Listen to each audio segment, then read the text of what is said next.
ఏ మతమైనా దాని మనుగడ కోసం ప్రజల్లో నమ్మకాన్ని నిలబెట్టుకోవడం కోసం సాంప్రదాయాలని ప్రజల చేత పాటించేలా చేయడం జరుగుతుంది.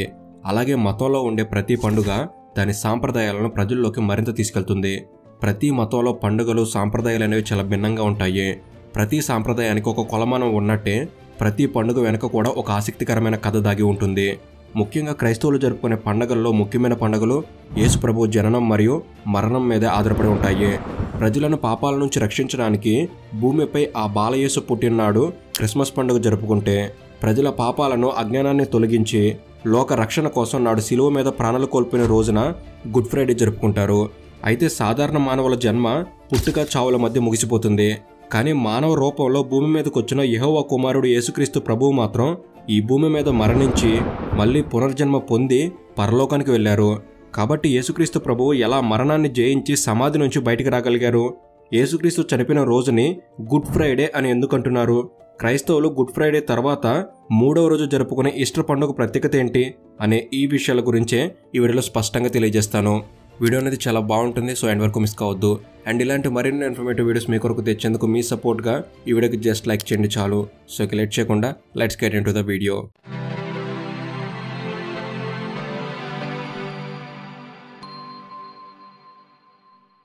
ఈ లోకానికి శాంతి దూతగా ప్రజల పాపాలను తొలగించి దేవుని పట్ల ప్రజలకున్న అజ్ఞానాన్ని తప్పించడానికి సాక్షాత్తు ఆ దేవుడే సాధారణ మానవ రూపంలో ఈ భూమిపై పుట్టారు. వారే యేసుక్రీస్తు ప్రభువు. ఆ రోజుల్లో ప్రజలపై రోమన్ చక్రవర్తుల ఆధిపత్యాన్ని, అహంకార ధోరణిని ప్రజలు తట్టుకోలేకపోతున్న సమయంలో ప్రజల్లో జ్ఞానాన్ని నింపి వారికి ధైర్యాన్ని ఇస్తున్న యేసు ప్రభువుని అదే రోమన్ చక్రవర్తులు ముళ్ళ కిరీటాలు, కొరడా దెబ్బలతో చిత్రహింసలు పెడుతూ ఊరేగించి శిలువపై వేలాడదీసినా కూడా ఆయన ప్రజల కోసం ఆనందంగానే అనుభవించారు.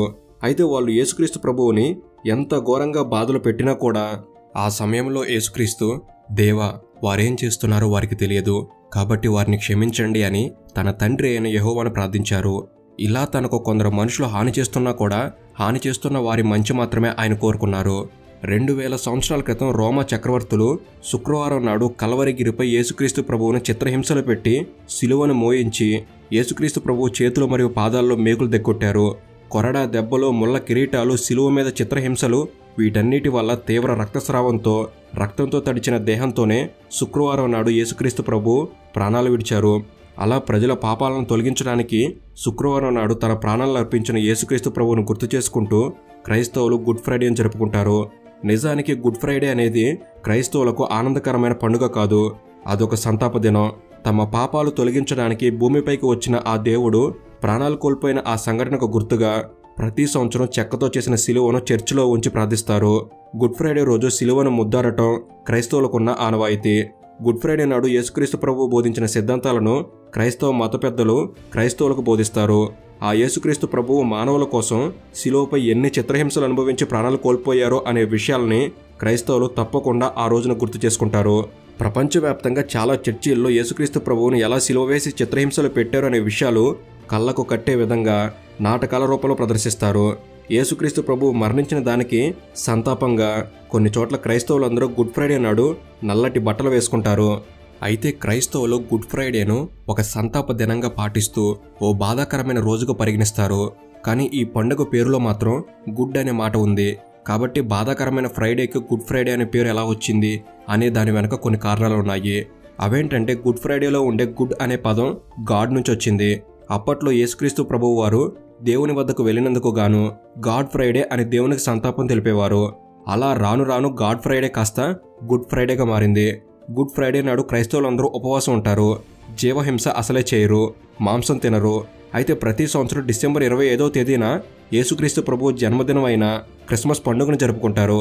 కానీ యేసుక్రీస్తు ప్రభువు మరణించిన గుడ్ ఫ్రైడేను జరుపుకోవడానికి మాత్రం ఖచ్చితమైన తేదీ అంటూ ఉండదు. క్రైస్తవులు గుడ్ ఫ్రైడేను వసంత ఋతువులో మార్చి 22వ తారీఖు నుంచి ఏప్రిల్ 25వ తారీఖు మధ్య వచ్చే మొదటి పౌర్ణమి తర్వాత ఉండే శుక్రవారం రోజున జరుపుకుంటారు. ఇక రోమా చక్రవర్తులు పెట్టే చిత్రహింసల వల్ల తీవ్రమైన శారీరక బాధతో యేసుక్రీస్తు ప్రభువు చనిపోతారు. కాబట్టి ఆయన మరణించిన రోజే యేసుక్రీస్తు ప్రభువు మృతదేహాన్ని ఒక శవపేటికలో ఉంచి సమాధి చేస్తారు. అలా ఆయన సమాధి చేసిన తర్వాత 3వ రోజు ఒక అద్భుతం జరుగుతుంది. అదేంటంటే సమాధిలో ఉన్న యేసుక్రీస్తు ప్రభువు శరీరం మీద సుగంధ ద్రవ్యాలు చల్లడానికి కొందరు స్త్రీలు యేసుక్రీస్తు ప్రభువుని సమాధి చేసిన చోటుకి వెళ్తారు. ఆ స్త్రీలు అక్కడికి వెళ్ళిన తర్వాత సమాధికి అడ్డంగా పెట్టిన ఒక పెద్ద రాయి పక్కకు జరిగి ఉండడాన్ని చూసి వారెంతో ఆశ్చర్యపోతారు. కాసేపటి తర్వాత ఆ స్త్రీల దగ్గరకు 2 దేవదూతలు వస్తారు. తెల్లని వస్త్రాలతో ముఖం నిండా కాంతితో ఉన్న ఆ దేవదూతలు, మీరు నజరేతుకు చెందిన యేసును వెతుకుతున్నట్లయితే ఆయన ఇక్కడ లేరు. యేసుక్రీస్తు ప్రభువు చనిపోలేదు, ఆయన తిరిగి లేచాడు, ఆయన పరలోకం చేరుకున్నారు అని అంటారు.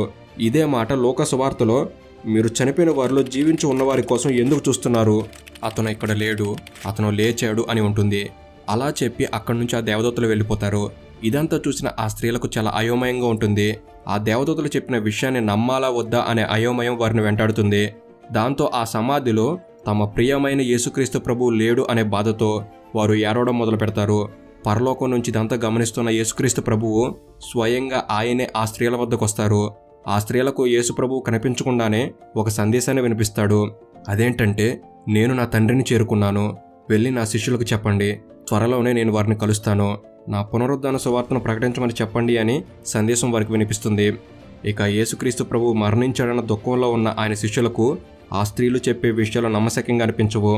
దాంతో అదే రోజు ఆయన శిష్యులందరూ భోజనానికి కూర్చున్న సమయంలో యేసుక్రీస్తు ప్రభువు వారి మధ్య ప్రత్యక్షమవుతారు. ఆ శిష్యులు స్త్రీలు చెప్పిన విషయాన్ని నమ్మకపోవడాన్ని మందలించి సర్వలోకానికి వెళ్ళి తన పునరుద్ధాన శుభవార్తను ప్రకటించమని యేసుక్రీస్తు ప్రభువు వారికి చెబుతారు.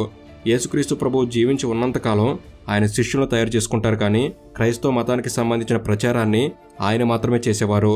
కానీ యేసుక్రీస్తు ప్రభువు మరణించి మళ్ళీ మరణాన్ని జయించి బయటకు వచ్చిన తర్వాత తన శిష్యులతో శుభవార్తను ప్రకటించమని ఆదేశించడాన్ని క్రైస్తవ మత ఆవిర్భావంగా చెప్పవచ్చు. అందువల్ల క్రైస్తవ మత పునాది యేసుక్రీస్తు ప్రభువు పునరుద్ధానమే అని చెప్పవచ్చు. కాబట్టి ఇలా యేసుక్రీస్తు ప్రభువు మరణాన్ని జయించి సమాధి నుంచి బయటకు రావడం అనేది క్రైస్తవులు ఒక కీలక ఘట్టంగా భావిస్తారు. యేసుక్రీస్తు ప్రభువు శుక్రవారం నాడు శిలువపై మరణించిన నాటికి 3 రోజుల తర్వాత జరిగిన ఈ సంఘటనను క్రైస్తవులు ఈస్టర్ పండుగగా జరుపుకుంటారు. క్రైస్తవులు ఈస్టర్ పండుగను క్రిస్మస్ పండుగలాగా ఘనంగా జరుపుకోరు, కానీ క్రిస్టియన్ పండుగల్లో ఈస్టర్ పండుగను చాలా ప్రత్యేకమైన పండుగగా పరిగణిస్తారు. క్రైస్తవులకు మరణం అంతం కాదు అని, మరణాంతరం కూడా మరో జీవితం ఉంటుందని, పునరుద్ధానికి అవకాశం ఉంటుంది అని యేసుక్రీస్తు ప్రభువు నిరూపించాడనేది క్రైస్తవుల నమ్మకం.